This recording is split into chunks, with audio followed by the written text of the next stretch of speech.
يمكن اليوم تعادل للنصر في ظل تعادل الأهلي أيضا، ضاعتوا فرصة للوصول المركز الثاني. والله شوف، اليوم التعادل بطعم الخساره، يعني كل شايف ان اليوم ضيعنا كم فرصه.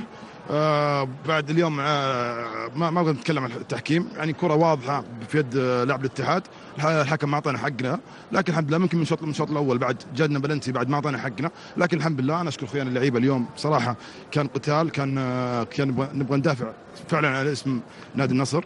الكل يعرف اليوم مباراه بين الاتحاد والنصر دائما تكون مباراه مثيره، لكن الحمد لله اهم شيء ان احنا طالعين من الملعب راضيين عن انفسنا.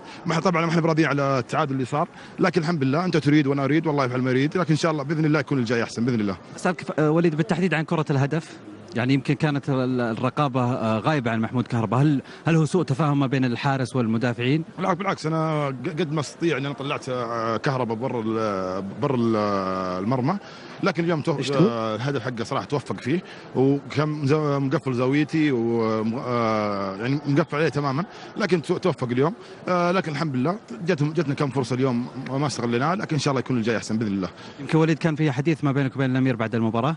طبيعي يا اخي، اتكلم عن التحكيم، يعني كره واضحه في يد لاعب الاتحاد، لكن الحكم اليوم ما انصفنا، لكن في بعد في ناس اكبر من في ناس تشوف التحكيم، لكن اليوم صراحه المباراه اللي ضيعها علينا التحكيم صراحه. عندك خروج ايضا من منطقه الجزاء لمنتصف الملعب، تحدث مع الحكم.